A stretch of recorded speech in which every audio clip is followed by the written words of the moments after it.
ये करेले का पौधा है और अगर आप देखें तो इसके स्टेम से ये देखिए, ये डिज़ाइनर जो आपको कुछ लड़ियाँ दिखाई दे रही होंगी, ये क्या है? देखिए ये तना है और तने से ही एक कलिका जो है वो किस में रूपांतरित हो गई है?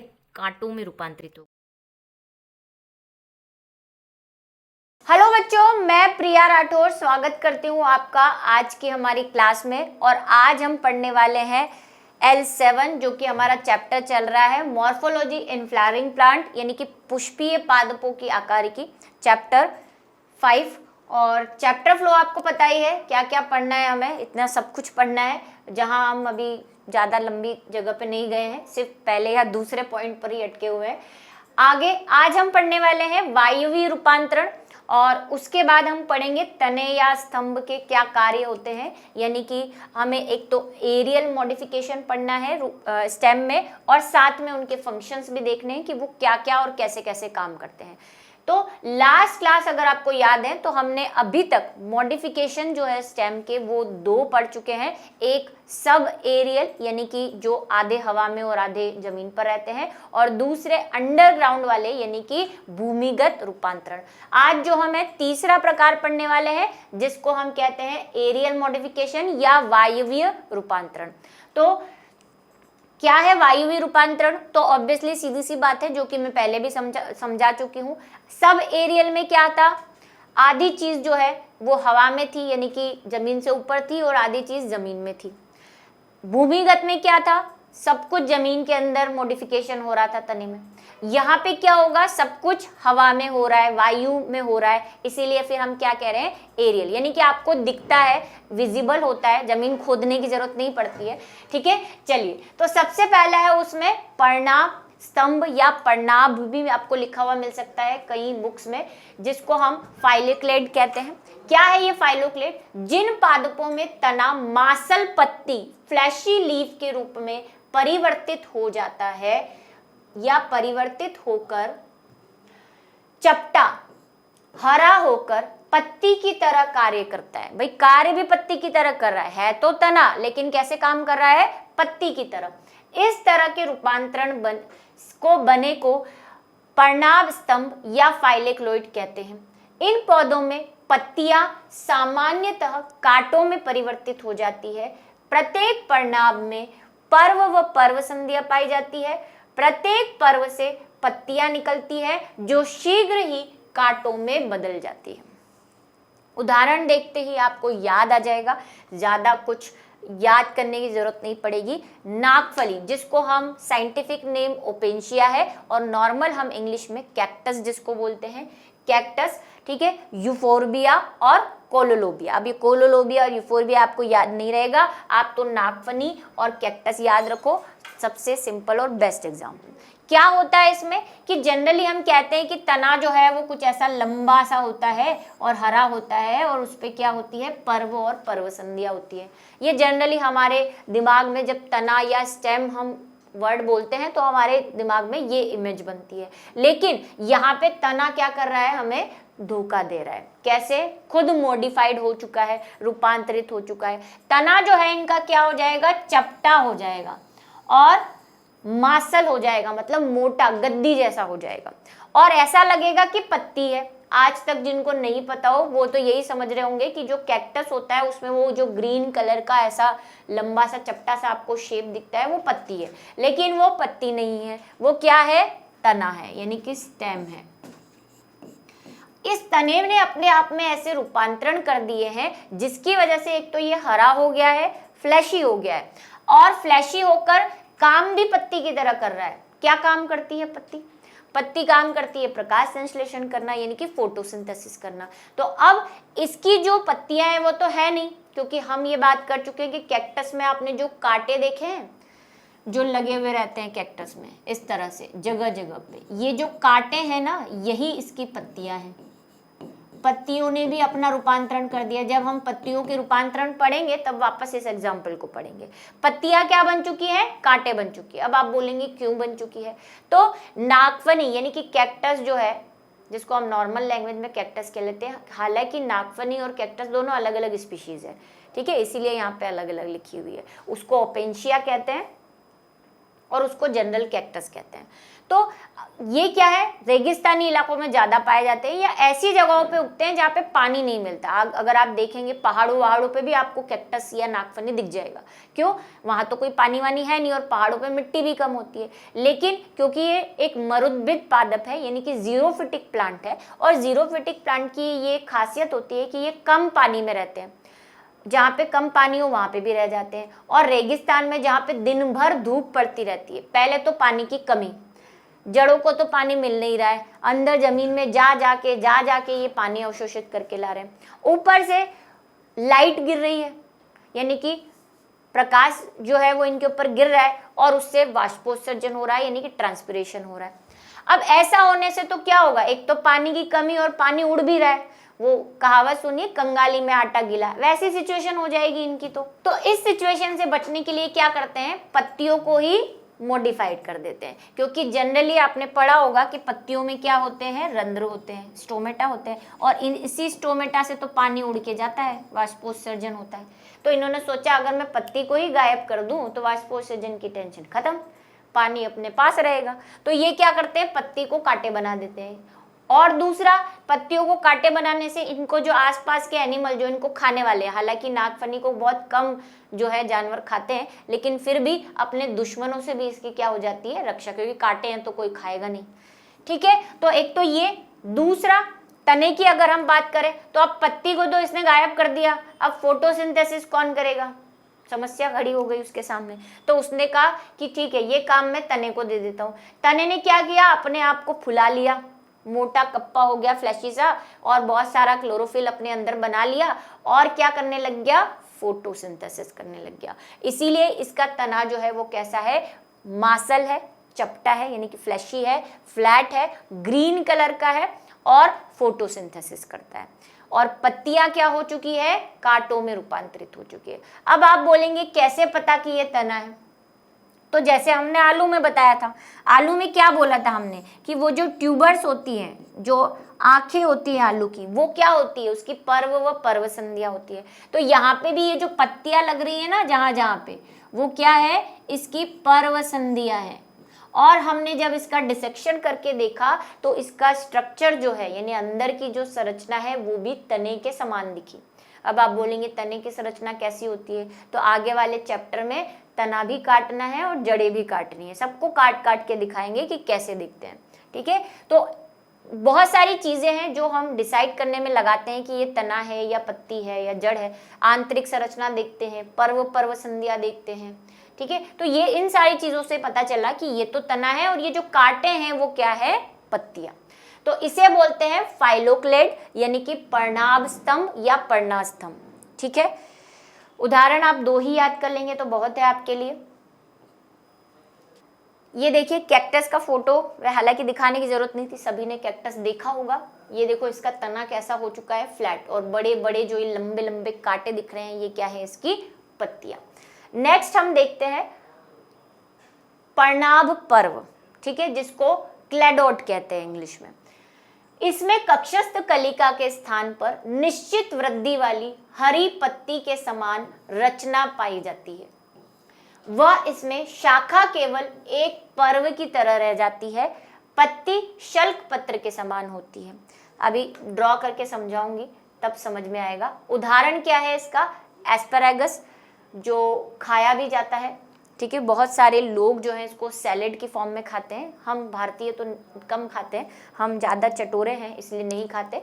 लेकिन आप अगर फिल्म स्टार्स को देखेंगे या जो हेल्थ कॉन्शियस अगर आपके आसपास कोई हो, हालांकि मिलेगा नहीं, तो वो लोग जो हैं वो एस्पैरागस को खाते हैं। इसमें बहुत प्रोटीन और न्यूट्रिएंट्स होते हैं और वेट भी कम करता है। अभी सब चालू हो जाएंगे, चलो वेट कम करता है, आज से हम भी खाएंगे। ठीक है, मिलता भी महंगा है, तो अब आपने सोच लिया होगा कि चलो रहने दो, महंगा है तो फिर कौन खरीदेगा। ठीक है, कुकुम्बर खा के यानी खीरा ककड़ी खा के ही हम काम चला लेंगे। चलो, क्या होता है इसमें देखो एक लंबा सा तना तो दिखता है, हमें ऐसा दिखता है ये लंबी स्टिक के समान। लेकिन तने की एक खासियत होती है जो हमने पढ़ी थी स्टार्टिंग में जब हमने शुरू किया था, कि तने में कक्षस्थ कलिका होती है। याद आया आपको वो लेक्चर, हमने कहा था कि तने और पत्ती के बीच में, तने और पत्ती के बीच में एक संरचना पाई जाती है जिसको हम कक्षस्थ कलिका कहते हैं। अब ये कक्षस्थ कलिका जिसको हम बड भी कहते हैं, एक्सियल बड भी कहते हैं इंग्लिश में, तो एक्सियल बड दो प्रकार की होती है, ये बात भी हमने की थी, एक कायिक और एक अंतस्थ, जिसका मैंने आपको वीडियो भी दिखाया था कि इसकी अंतस्थ कलिका जो है वो फूल में परिवर्तित हो गई है। यहाँ पे एस्पेरिगस में काम थोड़ा सा अनोखा है। कक्षस्थ कलिका भाग किसका है? तने का भाग है। लेकिन यहाँ पे क्या होता है, ये जो कक्षस्थ कलिका है ये क्या कर लेती है, निश्चित स्थान पर वृद्धि करके पत्ती जैसी दिखने लग जाती है। इसको शौक आया कि आज तो मैं पत्ती बनूंगी, फैंसी ड्रेस कंपटीशन में गई होगी ये, तो इसने सोचा कि मैं जो पत्ती है उसकी जगह ले लेती हूँ और क्या बना लेती हूँ, पत्ती जैसी संरचनाएं बना लेती हूँ। तो ये ऐसी लंबी लंबी, हालांकि इतनी गोल नहीं होती, ये दूसरी जगह जो मैं बना रही हूँ वैसी होती है, बहुत सारी होती है ऐसी। कक्षस्थ कलिकाएं निकलती हैं और पत्ती जैसी संरचना बना लेती है। कहाँ पे बनाएंगी? पर्व संधियों पर, क्योंकि तना है, हर पर्व संधि पर ही तो होती है कक्षस्थ कलिका। अब पत्ती बेचारी क्या करेगी? वो फिल्मों में देखा है ना आपने, दो एक जैसे शक्ल के दो लोग आ जाते हैं तो फिर जो वहां का माहौल है वो बिगड़ जाता है कि असली कौन है। तो अब पत्ती कहती कि ऐसे तो मेरे साथ धोखा हो जाएगा, लोग इसको भी पत्ती समझेंगे, मुझको भी पत्ती समझेंगे, तो मैं क्या करूं, कोई चेंज कर लेती हूँ, ये तो सुधरने से रही तो मैं ही अपने आप में चेंज कर लेती हूँ। तो पत्ती क्या करती है? कुछ नहीं, वो सिर्फ एक छोटी सी संरचना बना लेती है साइड में, एक पर्व के रूप में, ये ऐसे जरा सी हो जाती है, गोल टाइप की रहती है, लंबी भी नहीं रहती है, लेकिन उससे थोड़ी सी अलग दिखती है। ठीक है, तो ये तो है इसकी पत्ती, और जिसको हम पत्ती समझते हैं वो पत्ती नहीं है, वो क्या है? तना, क्योंकि कक्षस्थ कलिका किसका पार्ट होता है? तने का भाग होता है। तो एस्पेरिगस ऐसा ही दिखता है, आपने जरूर देखा होगा अगर आपके स्कूल के गार्डन में लगा हुआ है, लेकिन वही हमें पता ही नहीं है कि ये एस्पेरिगस है। ठीक है, चलिए, पत्ती जो है वो शल्क पत्र के समान हो जाती है, बस ऐसा छोटा सा एक पेपर लाइक, शल्क पत्र का मतलब पेपर लाइक थिन स्ट्रक्चर बना लेती है। सब जगह होगा ये, सारी यहाँ पे लगा होगा हर पर्व संधियों पर। तो देखो कितना डिफरेंट पार्ट जो है इसने नॉर्मल स्टेम से बना लिया है, क्योंकि ये कक्षस्थ कलिका तने का ही उदाहरण है, इसीलिए हम इसको तने के रूपांतरण में ही पढ़ते हैं। अब आप बोलोगे तना है तो सही, लेकिन तने की कक्षस्थ कलिका नहीं है ना। कक्षस्थ कलिका या तो फूल बनाती है या शाखा बनाती है, लेकिन यहाँ तो पत्ती बना दी, बात ही खत्म कर दी ना उसने, काम ही अलग कर लिया, दुनिया से अलग जाने की तरकीब। हाँ, एस्पेरिगस देख लो यहाँ पे, ये रहा, ये देखो, ये इसका तना है। अब तने से एक शाखाएं निकलनी थी या फूल निकलना था, लेकिन ना तो शाखाएं निकली ना फूल, क्या बन गई वो? देखो यहाँ पे पत्तियों की लाइन दिख रही होगी, और ये क्या है? ये पत्तियां नहीं है, ये क्या है? ये कक्षस्थ कलिका है, और पत्तियां तो जरा जरा सी यहाँ पे दिख रही है आपको, छोटी छोटी, सिर्फ हुक लाइक बन के छूट जाती है। हुक लाइक का मतलब पिन जैसा है ना, छोटा सा एक हुक होता है ना, इस तरह से, ऐसे ऐसा सा बना होता है पत्ती की जगह, पत्ती होती ही नहीं है। ठीक है, ये एस्पेरिगस है। ये देखो, ये भी उसी का उदाहरण है, क्लैडोड का, लेकिन इसका नाम है रस्कस। यहाँ पे लिखा हुआ नहीं है, आप लिख दो रस्कस। रस्कस भी क्या है? क्लैडोड का ही उदाहरण है। इसमें थोड़ा सा आपको अच्छे से दिखेगा। ये देखो, ये तना है इसका, तने पे अब आपको लग रहा होगा कि ये जो है ये पत्ती है ना, सॉरी, ये पत्ती नहीं है, ये भी क्या है? तना ही है, क्योंकि ये तने की कक्षस्थ कलिका है जो ऐसी मोटी मांसल होकर पत्ती जैसी बन गई है। तो ये भी क्या हो गया? तने का रूपांतरण हो गया है। और इसका अगर आप पत्ती देखना चाहेंगे, वैसे यहाँ दिख नहीं रही है, ये यहाँ पे आपको अगर कांटे जैसी थोड़ी सी दिख रही हो इस फोटो में, ये यहाँ पे ये इसकी पत्ती है जो कांटे जैसी दिख रही है, शल्क के रूप में विकसित हो चुकी है। ठीक है, तो ये इसका क्लैडोड है। ये भी किसका उदाहरण है? क्लैडोड, जिसको हम क्या कह रहे हैं? पर्णाभ पर्ण, है ना। हिंदी वालों के लिए थोड़ा सा आसान हो गया काम, पर्णाभ पर्व, पर्व जैसा बन गया है इसीलिए। नेक्स्ट है स्तंभ तंतु या स्तंभ प्रतान, जिसको हम कहते हैं स्टेम टेंड्रिल। एक बच्चे ने मुझे डाउट ग्रुप पे अपने बगीचे का फोटो डाल के पूछा था कि मैम ये कौन सा प्लांट है ना, और उसमें वैसे कुछ क्लियरली नहीं दिख रहा था, वो पूछ रहा था ये येलो येलो क्या है, तो उसको वैसे मैंने वहाँ जवाब दे दिया था, और उसका असली जवाब यहाँ पे आ रहा है कि वो टेंड्रिल्स होते हैं, ठीक है, प्रतान होते हैं। कई ऐसे प्लांट्स जो खुद के सहारे ऊपर नहीं बढ़ सकते, है ना, तो वो क्या करते हैं, दूसरों का सहारा लेकर ऊपर चढ़ते हैं, है ना। डायलॉग भी है ये, कई कहावतें भी है कि खुद के सहारे से खुद खड़े नहीं होता है तो क्या करते हैं, दूसरों का सहारा लेकर या दूसरों के कंधे पर गन रखकर चलाते हैं। वैसा वाली जो स्टोरी है यहाँ पे इन पे भी अप्लाई होती है तो ये भी एक तरह के जीव ही ना, तो कहीं तो कैरेक्टर मिलेगा हमसे। तो ये क्या करते हैं, इनकी खुद की कैपेसिटी नहीं होती कि ये सीधे सीधे खड़े रह पाए, तो ये क्या करते हैं, अपने तने से एक ऐसी कुंडलित संरचनाएं निकालते हैं, है ना, पतली पतली धागे नुमा संरचनाएं निकालते हैं ऐसी। ये क्या करती है, ये पड़ोसी वाले प्लांट के पास जाके उससे चिपक के उसके साथ रोल हो जाती है, या तो पड़ोसी प्लांट से हो जाएगी या पास में अगर कोई दीवार है तो दीवार से चिपक कर उसके सहारे बढ़ने लग जाएगी, जिससे नीचे जो लड़खड़ाया हुआ प्लांट पड़ा है उसको सहारा मिल जाएगा और वो सीधा सीधा खड़ा होने लग जाएगा। ऐसे आपने बहुत से देखी है, बेल देखी है आपने अपने घरों में, है ना।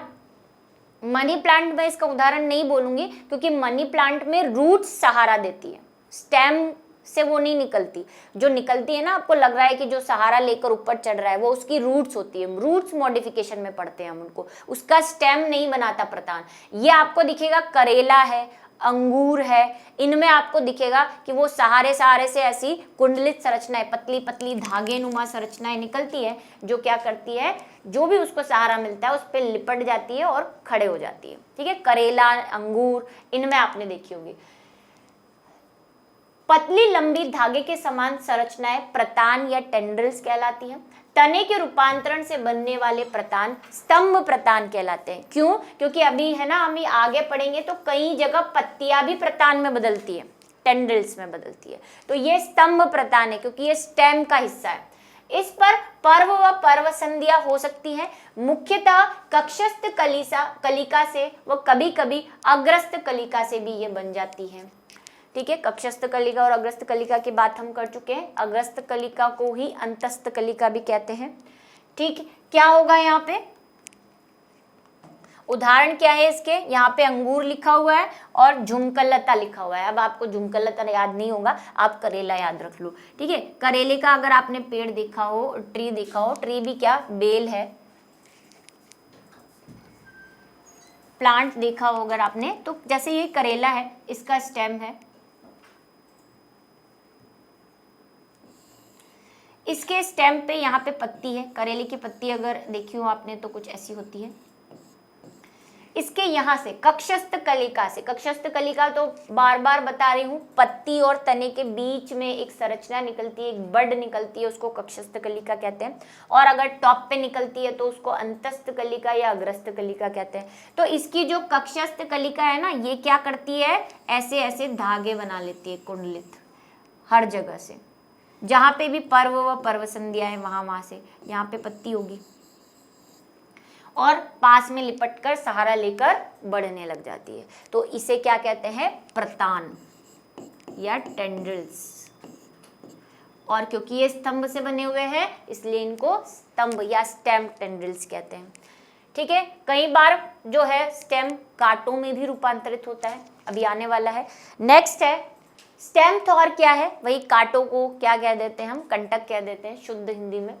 कक्षस्थ या अग्रस्त कलिकाओं से बने, सब चीजें देखो कहाँ से बन रही है, कक्षस्थ या अग्रस्त बन रही है, तभी तो हम तने के रूपांतरण में गिन रहे हैं उसको, ठीक है, क्योंकि ये दोनों तने के भाग होते हैं। से बने हुए कांटे स्तंभ कंटक कहलाते हैं। यह कठोर, नुकीले, आधार पर मोटे तथा शीर्ष पर नुकीली संरचनाएं होती है। यह पौधे की सुरक्षा के साथ साथ वाष्पोत्सर्जन को कम करते हैं। ये अभी मैंने आपको कैक्टस में बताया था कि उसकी पत्तियां जो है वो कांटों में रूपांतरित हो जाती है, तो यहाँ पे भी तने की जो कलिका है वो किस में रूपांतरित हो गई, कांटों में, ताकि वाष्पोत्सर्जन की प्रक्रिया जो है वो कम होगी। अभी आप बोलेंगे कि मैम वाष्पोत्सर्जन तो पत्तियां करती है, ये तो तने का रूपांतरण है। तो आपकी जानकारी के लिए बता दूं कि तने में भी वातरंध्र होते हैं, लेंटिकल्स जिसको कहा जाता है इंग्लिश में, है ना, ये भी वाष्पोत्सर्जन करते हैं। हालांकि उनका वाष्पोत्सर्जन नगण्य होता है पत्ती के ट्रांसपिरेशन के अगर आप उसमें कंपैरिजन में देखें, पर करते हैं। तो वहाँ से भी अगर एक तने की कोई चीज़ हट रही है और वहाँ से भी वातरंध्र हट रहे हैं तो अच्छी बात है, ट्रांसपोर्टेशन नहीं हो रहा है, ठीक है। कभी कभी पौधे के आरोहण यानी क्लाइंबिंग में भी सहायता करते हैं। आरोहण का मतलब वही सहारा लेकर चढ़ना, ठीक है। यह मुख्यतः मरुद्भिद पौधों में पाया जाता है, मतलब डेजर्ट एरिया के पादपों में पाया जाता है। नागफनी में तो पत्ती कांटों में रूपांतरित होती है, लेकिन यहाँ पे स्तंभ की कक्षस्थ कलिका कांटों में रूपांतरित हो गई है।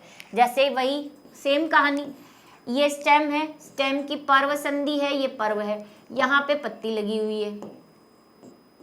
अब स्तंभ की जो कक्षस्थ कलिका है वो किस में रूपांतरित हो गई है, कांटों में, इस तरह से।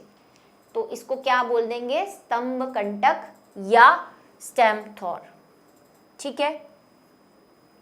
अब इसमें जो है नागफली या कैक्टस आपने देखा है, आपने जो है एस्पेरिगस जो है वो आसपास मैंने आपको बताया, ज़रूर देखा होगा आपने एस्पेरिगस, मुझे कहीं आसपास मिला नहीं इसीलिए नहीं बता रही हूँ। मैं आपको दो चीज़ें बता देती हूँ, एक स्टेम थॉर और दूसरा यानी कि स्तंभ कंटक और प्रतान, जिसका मेरे पास एक छोटा सा वीडियो है, आप उसे देखिए तो आपको समझ में आएगा कि क्या कैसे होता है। और हालांकि ये सब चीज़ें आपने आसपास ज़रूर देखी होगी, तो देखिए ज़रा, तब तक मैं नेक्स्ट देख लेती हूँ। सबसे पहले हम वायवीय तने के रूपांतरण में यानी कि एरियल मॉडिफिकेशन ऑफ स्टेम में जो देखने वाले हैं वो देखने वाले हैं टेंड्रिल, जिनको हम स्तंभीय तंतु कहते हैं। ये एक करेले का पौधा है और अगर आप देखें तो इसके स्टेम से ये देखिए, ये डिज़ाइनर जो आपको कुछ लड़ियाँ दिखाई दे रही होंगी, ये क्या है, ये जो है इसी को हम कहते हैं टेंड्रिल्स यानी कि स्तंभ प्रतान। क्या काम करती है, ये स्तंभ का रूपांतरण है, मतलब तने का रूपांतरण है। जो क्योंकि आपने देखा होगा करेला है, जैसे खीरा ककड़ी है, अंगूर है, ये बेल होती है, तो इनको सहारा लेने के लिए इन टेंड्रिल्स की ज़रूरत पड़ती है, इन प्रतान की ज़रूरत पड़ती है। तो इनका तना जो है स्पेशल संरचनाएं निकालता है, जिसको हम स्तंभीय तंतु या प्रतान कहते हैं। ये करेले का है, ऐसे ही अंगूर, खीरा ककड़ी सब में आपको मिलेगा। दूसरा हमने देखा स्तंभ कंटक, जिसको हम स्टेम थॉर भी कहते हैं या स्पाइंस भी कहते हैं। ये भी देखिए, ये तना है और तने से ही एक कलिका जो है वो किस में रूपांतरित हो गई है, कांटों में रूपांतरित हो गई है। ऐसा गुलाब में भी होता है। ये है स्तंभ कंटक और ये भी तने का वायवीय रूपांतरण है। तो देखिए आपने दोनों चीज़ें। इसी तरह अगर आप एस्पेरिगस को भी देखना चाहे, ज़्यादा ऐसे नहीं जैसे मैंने आपको बताया उसी तरह का दिखता है, क्योंकि वो बहुत बारीक होता है और मैं वीडियो में उसको अच्छी तरह से नहीं, ढूंढना तो खैर सेकेंडरी मैटर है, मैं कहीं से भी ढूंढ के उसको ले आऊँगी, मुझे पता भी है कहाँ पे मिलता है एस्पेरिगस, लेकिन क्योंकि आप वीडियो में उसको अच्छी तरह से नहीं देख पाएंगे इसलिए मैंने उसको नहीं बताया। इसका उदाहरण क्या है, थॉर्न का जो स्टेम थॉर है, बोगेनविलिया बेल, ठीक है। बेल क्या है, ये बेल वो वाली बेल नहीं है जो सहारे चढ़ती है, बेल पत्र होते हैं ना जो शिव जी को चढ़ाते हैं, वो वाले बेल की बात कर रहा है ये। उसमें एक फ्रूट लगा होता है गोल सा, ठीक है, और उसमें अगर आप देखेंगे तो आपको स्तंभ का कांटों में रूपांतरण दिखाई देगा। नेक्स्ट है पत्र प्रक्रियाएं या बल्बिल्स। पत्र प्रक्रियाएं जो होती हैं भोजन संचय के कारण बनती है। इनका प्रमुख कार्य कायिक प्रवर्धन, यानी कि कायिक प्रवर्धन किसको कहते हैं, वेजिटेटिव प्रोपोगेशन, मतलब वही रिप्रोडक्शन करना। वेजिटेटिव प्रोपोगेशन में क्या होता है कि हम किसी तने का भाग काट के अगर उसको जमीन में गाड़ देंगे तो वो नया पौधा विकसित हो जाएगा, उसकी नए जड़ें विकसित हो जाएगी। यही हम करते हैं गुलाब वगैरह के साथ, उसी को वेजिटेटिव प्रोपोगेशन कहते हैं। इसको हम पिछली क्लासेस में भी पढ़ चुके हैं। तो इनमें क्या है, ये जो है पत्र प्रकलिकाएं जो है ये जनरली जो है इस काम में आती है। और यहाँ पे आपको दिख रही होगी ये स्टेम है और इसमें आपको ये छोटी छोटी गोलियां दिख रही होंगी मोटी मोटी सी, यही बल्बिल्स है, ठीक है। इंग्लिश में जिसको पत्र प्रकलिकाओं को क्या कहते हैं, बल्बिल्स कहते हैं। ये बल्बिल्स है और ये कहाँ मिलेगी, तो ये आपको मिलेगी रतालू में, केवड़े में, ठीक है, खट्टी बूटी में। ऐसे पत्तियों के पास आपको छोटे छोटी जो है संरचनाएं मिलेगी स्टेम से जुड़ी हुई। अब आप इसको फ्रूट समझ रहे हैं तो ये फ्रूट नहीं है, ये तने का ही भाग होता है, फ्रूट तो अलग लगेगा इसमें। जैसे रतालू है, रतालू तो जमीन के अंदर लगता है, इसकी पत्तियों के ऊपर यानी कि जो स्टेम है इसका, उसके ऊपर आपको ऐसी संरचनाएं मिलेंगी। तो ये होती हैं बल्बिल्स, जो तने का रूपांतरण होती है। और इनको अगर आप काट के डाल देंगे तो इनसे नया जो है प्लांट बन जाएगा, क्योंकि ये वेजिटेटिव प्रोपोगेशन का काम करती है। अब बात करते हैं हम तने या स्तंभ के कार्य की, कि हमने तना पढ़ लिया लेकिन वो काम क्या करता है। तो थोड़ा बहुत तो आपको पता ही है कि तना क्या काम करता है। बचपन से हमें कहानियों में सुनाते आ रहे हैं कि जड़ क्या काम करती है, पत्ती क्या काम करती है, तना क्या काम करता है, लेकिन थोड़ा सा 11th के हिसाब से उसको कैसे लिखना है ये देख लेते हैं। ठीक है, मुख्य व सामान्य कार्य। ठीक है, अब आप बोलेंगे कि मैम कार्य तो ठीक है, अभी ये क्यों मुख्य और सामान्य, क्या मतलब है इनका? तो मतलब ये है कि हमें बड़ा चढ़ा के लिखना है, ठीक है, क्योंकि हम क्लास 11th पढ़ रहे हैं। संवन, सबसे पहला कंडक्शन जिसको हम कहते हैं, यह जड़ से पानी व घुलित खनिज लवणों को पत्तियों, फलों और फूलों तक पहुंचाने का काम करती है। ये चीज हमें पता है कि तना जो है, जड़ जो पानी अवशोषित कर रही है उसको लेकर पूरे प्लांट में हर जगह फैलाने का काम करती है, जिसके लिए उसके पास जाइलम और फ्लोएम होते हैं। पानी भी, और जो पत्ती खाना बना रही है उसको वापस दूसरी जगह फैलाने का काम भी तना ही करता है। यह पत्तियों द्वारा बने भोजन को जड़ों, फलों और दूसरे संग्रहण अंगों तक पहुंचाती है। संग्रहण अंग मतलब जिसमें क्या हो रहा है, स्टोरेज हो रहा है किसी भी प्रकार का, चाहे खाना स्टोर कर रही है स्टार्च की फॉर्म में या कैसे भी। नेक्स्ट है, यह शाखाएं पत्तियां फलों, फूलों को धारण करती है। तने का क्या काम होता है? तने पे ही पत्ती लगती है, तने पे ही फल लगते हैं, तने पे ही फूल लगता है, तने पे ही कांटे लगते हैं। ठीक है, तो इन सबको धारण करने का काम कौन करता है? तना करता है। शाखाओं पर पत्तियां इस प्रकार विन्यासित रहती है कि प्रत्येक पत्ती को सूर्य का समुचित प्रकाश मिलता रहे। कि ऐसा ही नहीं कैसे भी पत्तियां लगा दी तने पर। तने का एक और काम क्या है कि पत्ती को ऐसी जगह पे उगाना जहाँ पे उसको अच्छी तरह से सनलाइट मिलती रहे। ऐसा नहीं हो कि एक पत्ती हो उसी के ऊपर दूसरी पत्ती आ जाए तो भाई नीचे वाली पत्ती को लाइट कैसे मिलेगी। तो ये सारा अरेंजमेंट भी जो है वो कौन करता है? तना करता है। अपने आप के अंदर पत्तियों को कैसे लगाना है अभी हम पढ़ेंगे, पर्ण विन्यास यानी कि लीफ अरेंजमेंट पढ़ेंगे, तब आपको पता चलेगा। पौधों के लगातार कार्य करने के लिए यह नई कोशिका ऊतक अंगों का निर्माण करता है। ठीक है, अलग अलग चीजों का निर्माण करता है। द्वितीयक या विशेष कार्य, अब सेकेंडरी वर्क की बात कर लेते हैं। बहुत से पौधों में स्तंभ खाद्य संग्रहण का कार्य करता है। जैसे एग्जांपल आप ले लीजिए यहाँ पे रतालू, जिसको हम यैम बोलते हैं। सूरन है वैसे तो, रतालू और अलग होता है। कई बच्चे जो हैं वो रतालू, गराड़ू और अरबी और सूरन को सेम समझते हैं, पर ये सब अलग अलग हैं। ये सूरन है जिसको हम इंग्लिश में यैम बोलते हैं। वाइफ और यैम बचपन में सिखाया था ना हमें, बस यही वो यैम है। ऐसा सा होता है अजीब से शेप का, ये तो फिर भी ढंग का दिख रहा है। अगर आप बाजार में लेने जाएंगे कभी इतना बड़ा है ना, और कभी अजीब से शेप का ऐसे मिलता है।